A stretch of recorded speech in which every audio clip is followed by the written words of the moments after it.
Every student has a different story, and a lot of students come from various cultures. Because of this, there's a massive amount of cultural diversity within classrooms.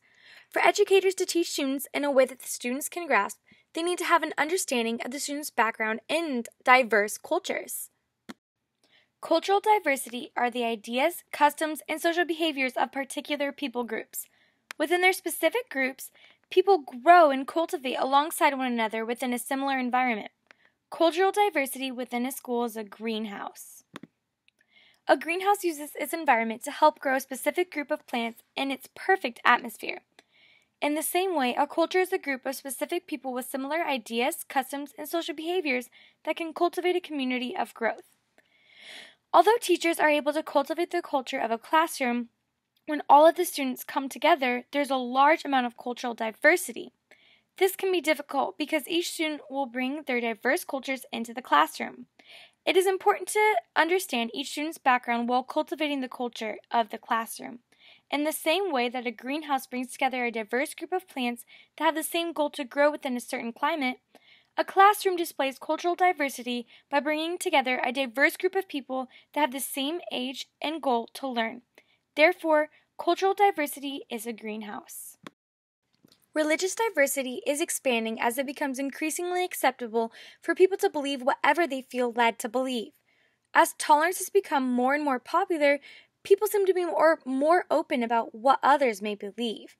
Within culture today, it is important to have a grasp and understanding of people's religions that lead and direct their actions. As religion leads and directs people in their lifestyles, religious diversity is a trail. As a trail leads a hiker in the direction they ought to go, religion directs and leads people to their lifestyle and choices. In the same way that there are a multitude of religions to follow, there are many paths or trails that one may take in life. When you choose the trail you will follow, it leads you and directs you in a variety of routes that may end in different places. In the same way, religious diversity is a trail leading and directing people in a variety of directions. As a teacher, it is important to have a grasp upon students' diverse religions in order to understand how to relate to the students in the life that they live. Linguistic diversity can mean either a large variety of languages or a difference in dialect, accents, or phrasing. Although people may speak the same language, it can be confusing to understand depending on where a person is from. For instance, in the Bahamas, they speak English. However, the style and slur that they use is extremely difficult for Americans to understand. However, when it is a completely different language, it is even more difficult to communicate. This may make a person feel isolated or as if they were on an island. Linguistic diversity is an island.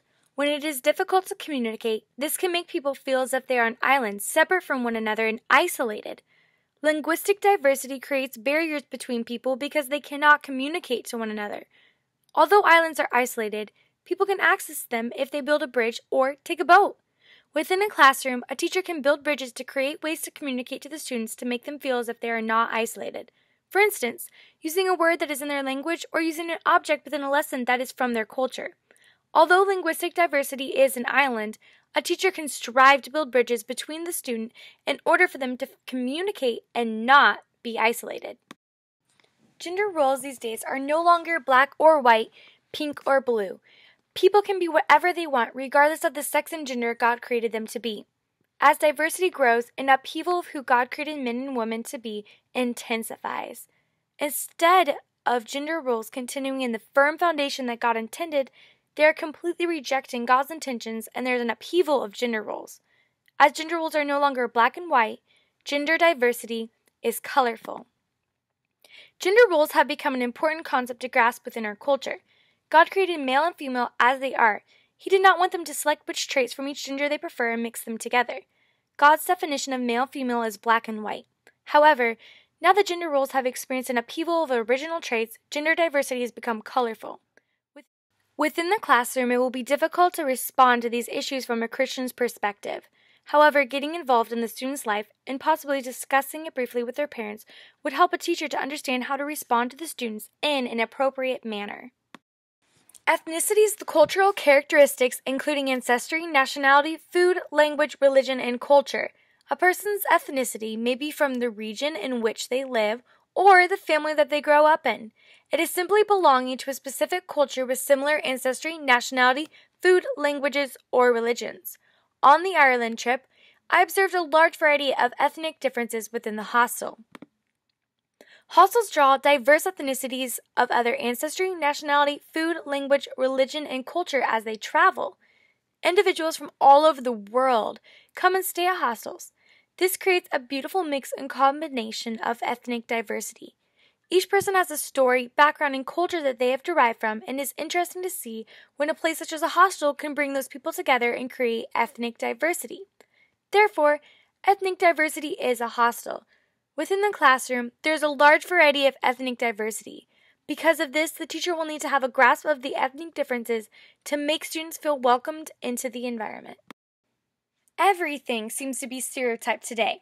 It defines what girls are better at than boys and vice versa, what countries exceed at certain skills or subjects, or defines habits or lifestyles that certain ethnic groups hold.